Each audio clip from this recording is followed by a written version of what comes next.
हिमाचल प्रदेश के मुख्यमंत्री सुखविंदर सिंह सुक्खू के प्रधान मीडिया सलाहकार नरेश चौहान, जिन्होंने कहा कि अमेरिका और ईरान के बीच में युद्ध विराम की स्थिति बनने से वैश्विक आर्थिक संकट कम होने और कच्चे तेल की कीमतों में गिरावट की उम्मीद बढ़ी है। उन्होंने कहा कि हाल ही के दिनों में पेट्रोल और डीजल और गैस सिलेंडर की कीमतों में बढ़ोतरी से आम जनता पर अतिरिक्त आर्थिक बोझ बढ़ा।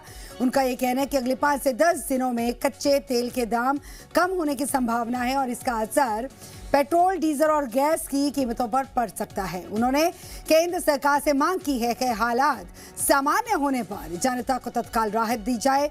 चौहान ने यह भी कहा कि होर्मुज जलमरू के जरिए तेल आपूर्ति पर बना संकट कम होता हुआ दिख रहा है और बातचीत के जरिए समाधान भी स्थायी रास्ता है।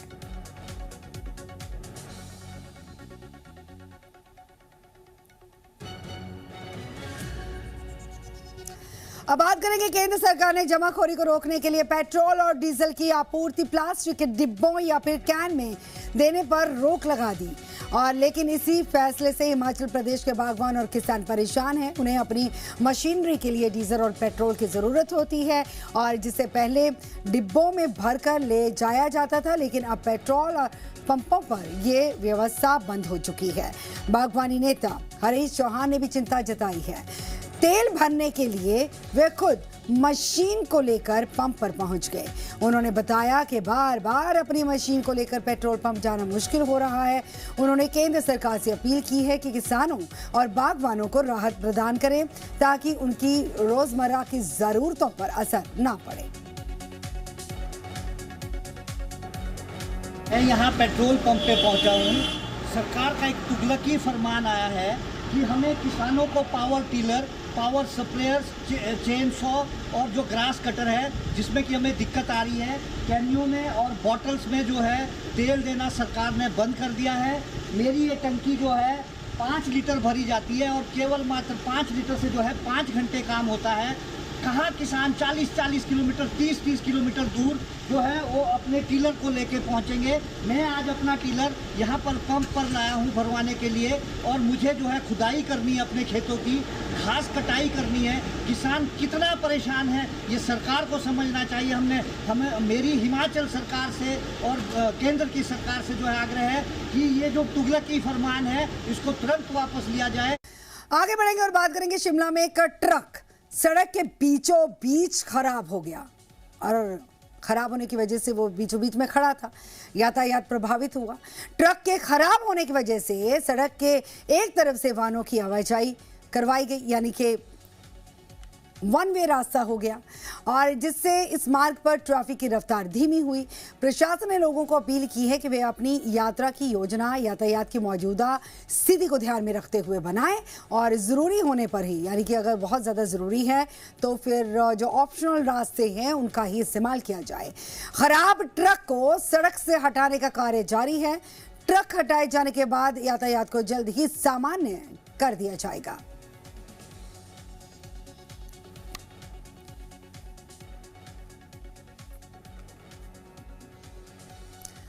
बात करेंगे, बीती रात सैलानियों ने अपने निजी वाहन को मनाली के प्रतिष्ठित माल रोड पर दौड़ा दिया और फिर क्या हुआ आप टीवी स्क्रीन पर देखेंगे। वो तस्वीरें देखिए सामने आई हैं।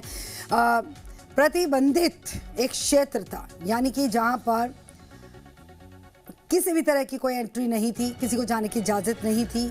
वो एक इलाका, वहां पर प्रवेश किए वाहन को मोटर वाहन अधिनियम के विभिन्न प्रावधानों के तहत मनाली पुलिस ने 20,000 रुपये का चालान काटा।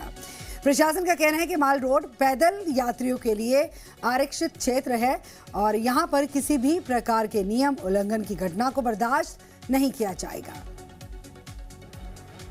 तो ये तस्वीरें भी सामने आई हैं टीवी स्क्रीन पर देखिए। जिस गाड़ी का चालान काटा गया है, 20,000 रुपये का चालान काटा गया है स्थानीय प्रशासन की तरफ से। वो गाड़ी आप टीवी स्क्रीन पर देख सकते हैं, यानी कि प्रतिबंधित एक मार्ग था, यानी कि वो मार्ग जहां पर किसी को जाने की इजाजत नहीं थी, वहां पर पैदल ही रास्ता था, यानी कि पैदल चलने वाले ही लोगों के लिए वो रास्ता जो है वो वहाँ जाने की इजाज़त है। पैदल जाने वालों के लिए इजाज़त है, लेकिन कोई भी किसी तरह का वाहन वहाँ से नहीं गुजर सकता। लेकिन ये सैलानियों से भरी हुई एक गाड़ी थी, पैदल मार्ग पर जो दौड़ गई और प्रतिबंधित इस मार्ग पर चलने के चलते प्रशासन की तरफ से 20,000 रुपये का चालान इस गाड़ी का काट दिया गया।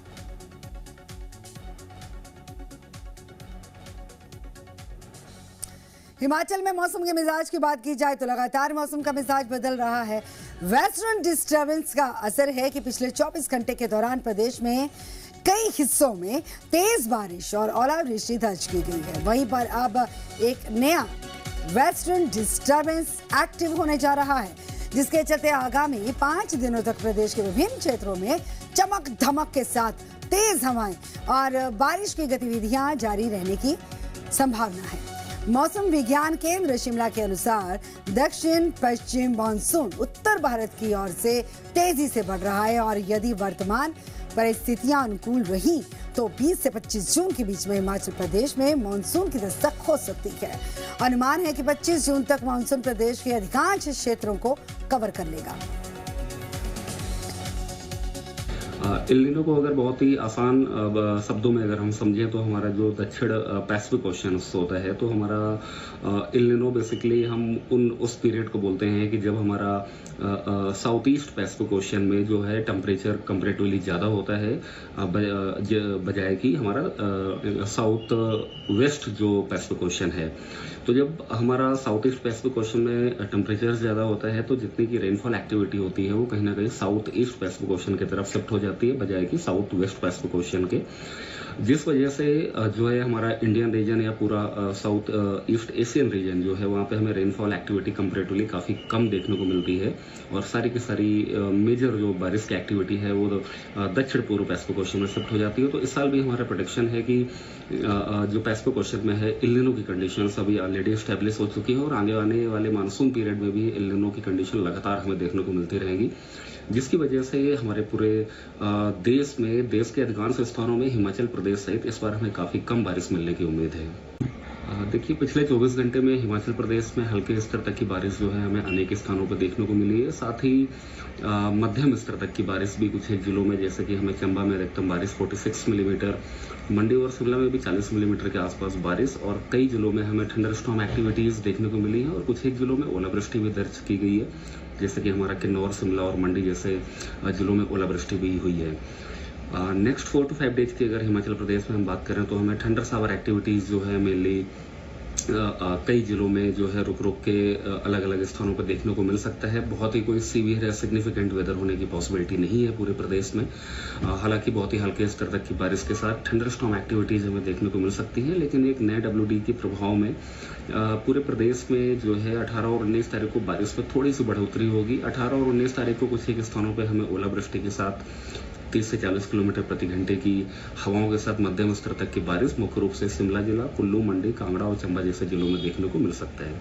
देखिए, मानसून की अगर अभी आज की स्थिति की अगर हम देखें तो नॉर्मली हमारा मानसून जो है दक्षिणी प्रायद्वीप के साथ साथ उत्तर पूर्वी राज्यों को क्रॉस कर चुका है, साथ ही पूर्वी भारत में भी प्रवेश कर चुका है।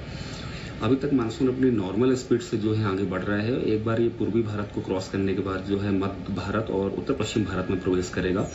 नॉर्मली अगर हम देखें तो हिमाचल प्रदेश से मानसून हमारा 20 तारीख के अराउंड एंटर करता है और 25 तारीख को पूरे प्रदेश को कवर कर लेता है। इस साल भी मानसून के ऊपर लगातार हम उसको मॉनिटर कर रहे हैं। जैसे ही ये पूर्वी भारत को क्रॉस करके उत्तर पश्चिम भारत में पहुंचेगा, एक बार एग्जैक्टली डेट हम आपको बताएंगे कि हिमाचल प्रदेश में ये कब पहुंचेगा। और अब बात करेंगे शिमला में 976 दिन से आंदोलनरत ब्लाइंड पर्सन एसोसिएशन ने सचिवालय के बाहर मंगलवार को अपनी पेंडिंग मांगों को लेकर जोरदार धरना प्रदर्शन किया और प्रदर्शन के दौरान संघ के सदस्यों ने चक्का जाम किया, जिससे कुछ समय के लिए यातायात प्रभावित रहा और इसी दौरान प्रदर्शनकारियों और पुलिस के बीच में धक्का मुक्की की स्थिति भी देखने को मिली और प्रदर्शनकारियों ने सरकार के खिलाफ नारेबाजी करते हुए चेतावनी दी है कि मांगे पूरी होने तक उनका आंदोलन जारी रहेगा।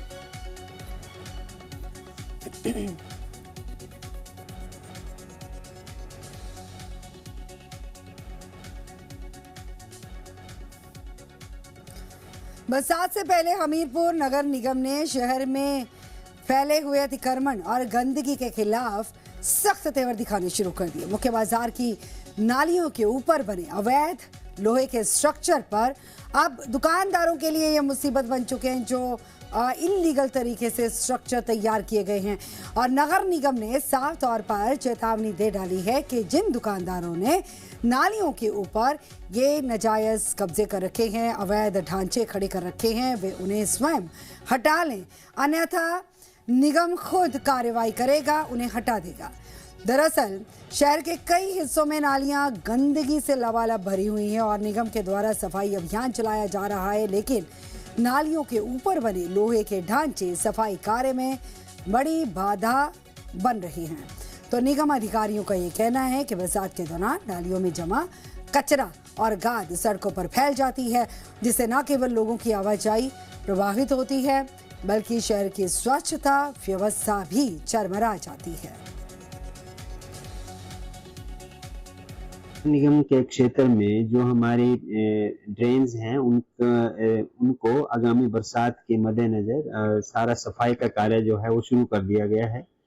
शहर में लगभग हमारा सफाई का कार्य जो है वो 40-50% तक हो गया है और जहां नालियों के ऊपर कुछ स्ट्रक्चर्स हैं, कोई पक्के स्ट्रक्चर्स लोगों ने बना दिए हैं, वहां भी हम नालियों की सफाई करने के लिए अब एक मुहिम चला रहे हैं। हमने लोगों से आग्रह किया है कि वो स्वतः नालियों के ऊपर जो उन्होंने स्ट्रक्चर बनाए हैं, इंक्रोचमेंट किए हैं, उनको हटा दें, अन्यथा निगम कार्रवाई करेगी और उनको हटा देगी और जिससे कि शहर में सफाई व्यवस्था जो है वो दुरुस्त की जा सकेगी और बरसात के दिनों में लोगों को दिक्कत नहीं आएगी। कुल्लू के मुख्यालय ढालपुर क्षेत्रीय अस्पताल के सभागार में खाद्य सुरक्षा विभाग कुल्लू के द्वारा एक कार्यशाला का आयोजन किया गया और इसी कार्यशाला में जिला कुल्लू के विभिन्न स्टेक होल्डर्स ने हिस्सा लिया। और तो वहीं पर ये भी बता दें कि कार्यशाला में उपस्थित रहे सभी लोगों को खाद्य सुरक्षा अधिनियम के लिए नियमों के बारे में जानकारी दी गई। कार्यशाला में मुख्य चिकित्सा अधिकारी डॉक्टर रंजीत कुमार खास तौर पर उपस्थित रहे, तो वहीं पर सहायक आयुक्त खाद्य सुरक्षा अधिकारी अनिल शर्मा ने सभी स्टेक होल्डर्स को नए नियमों के बारे में अवगत कराया। पहले सरकार द्वारा जो है वो 2000 रुपया एक साल की जो फीस ली जाती थी उसे अब घटाकर 100 रुपये जो है वो एक साल किया गया है। इसके लिए हम सरकार का बड़ा धन्यवाद करते हैं और इसमें जो पहले 12 लाख रुपए के ऊपर था, अब जो है 1.5 करोड़ तक जो है वो 100 रुपये फीस की गई है। और दूसरा जो है वो सरकार ने जो केस होते थे फूड सेफ्टी एक्ट के तहत उससे वो जो है पहले पूरे कोर्ट में चाहते थे डायरेक्ट, अब जो है वो फूड सेफ्टी कमिश्नर करेगा और कुछ एडीएम के पास जाएंगे, उसके बाद फाइनल जो है वो कोर्ट में जाएंगे। इससे जो है वो बड़ी राहत मिली है जितने भी ढाबे, होटल, रेस्टोरेंट, होम स्टे चलाने वाले हैं। हिमाचल के जलाशयों, नदियों, नालों तथा उनकी सहायक धाराओं में मछलियों के प्रजनन काल को ध्यान में रखते हुए 16 जून से 15 अगस्त यानी कि 2 महीने तक मछली पकड़ने पर पूर्ण तौर पर प्रतिबंध लगा दिया गया है और इसी अवधि के दौरान प्रदेश के सभी जल स्रोतों में किसी भी प्रकार के मत्स्य आखेट तथा मछली बिक्री की अनुमति नहीं रहेगी। ये जानकारी मत्स्य विभाग के निदेशक एवं प्रधान मुख्य मत्स्य संरक्षक विवेक चंदेल ने दी। उन्होंने बताया कि इस प्रतिबंध का मुख्य उद्देश्य विभिन्न मछली प्रजातियों के प्राकृतिक प्रजनन को सुरक्षित बनाना तथा प्रदेश के मत्स्य संसाधनों का संरक्षण सुनिश्चित करना है। हमारे जलाशयों में, नदियों में मछली पकड़ने के ऊपर पूर्ण प्रतिबंध रहता है। वो इस वजह से क्योंकि ये इन मछलियों का प्रजनन काल रहता है जिसमें कि मेजरली हमारी जो है आईएमसी और जो अदर कार्प फिशेज है वो सारी इसके अंदर आती है।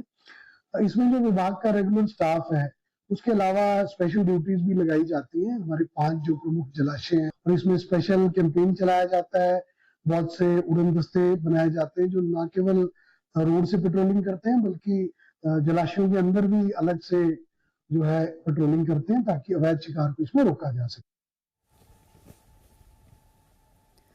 ऊना का रुख करेंगे जहां पर स्थित प्राचीन बरनाड महादेव मंदिर एक बार फिर से श्रद्धालुओं की आस्था और विश्वास का केंद्र बना हुआ। टीवी स्क्रीन पर आप तस्वीरें देखिए जरा।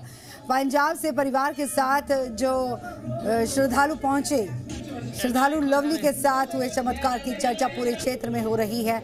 आप टीवी स्क्रीन पर देखिए। जानकारी के अनुसार पंजाब निवासी श्रद्धालु की एक आंख की रोशनी चली गई थी। कई अस्पतालों और डॉक्टर से उपचार कराने के बावजूद उसे कोई राहत नहीं मिल सकी, तो डॉक्टर्स ने भी उम्मीद कम होने की बात कह दी थी। और इसी बीच में श्रद्धालु भगवान भोलेनाथ की शरण में ऊना के प्रसिद्ध बनोड़े महादेव मंदिर पहुंचा। श्रद्धालु ने परिवार के साथ मंदिर में पूजा अर्चना की और मंदिर के पवित्र धूने की विभूति को अपनी आंख पर लगाया। श्रद्धालु का दावा है और उसके परिवार का ये दावा है कि इसके बाद उसकी जो एक आंख की रोशनी जा चुकी थी, जो ना उम्मीद हो चुका था सब कुछ, तो आंख की रोशनी अब वापस आ गई है।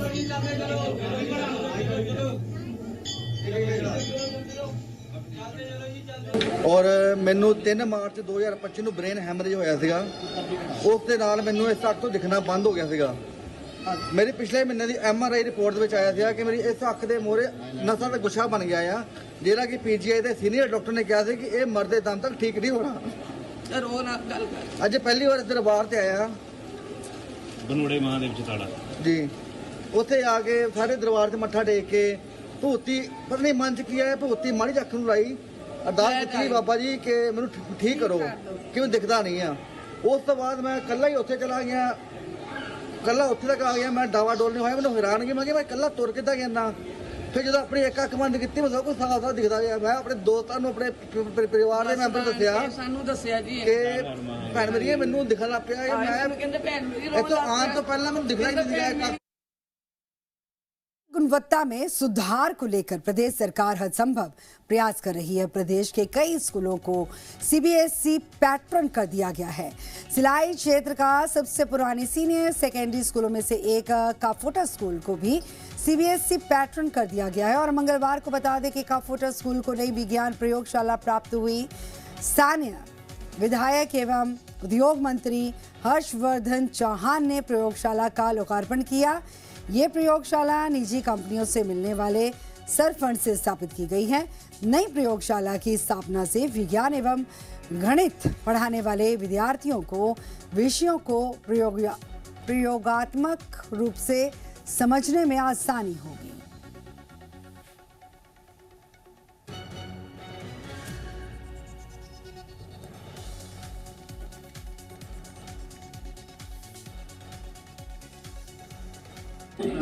आज सीनियर सेकेंडरी स्कूल कफट्टा में जो साइंस लैब है स्थापित की गई है और अन्य 11 स्कूल्स हैं जिसमें बांदी ढाढस है, शिलाई है, कफट्टा है, कमरू है, सोन है और शिवरी है, अम्बुआ है, नगेता है, डांडा पागर है, भंगानी है। इनमें 10-10 लाख रुपए की लागत से ये 11 सीनियर सेकेंडरी स्कूल में साइंस लैब स्थापित की गई है। CSR के माध्यम से नेस्ले कंपनी ने जो है बुक किया है और एक टीचर भी इन्होंने डिप्यूट किया है ताकि जो बच्चे हमारे जो है मैथ्स में है, साइंस में है, वो जो है उनको साइंस के बारे में बेहतरीन नॉलेज हो और ये प्रैक्टिकल के रूप में जो है वो बच्चों को पढ़ाए जाएंगे और प्रैक्टिकल के रूप में जो है बच्चों को जो है वो साइंस का और मैथ्स का ज्ञान दिया जाएगा। ये बहुत बेहतरीन सुविधा जो है कंपनी ने प्रदान की गई है। इसके अलावा जो हमारा सीनियर सेकेंडरी स्कूल कफट्टा है वो CBSE घोषित कर दिया गया है।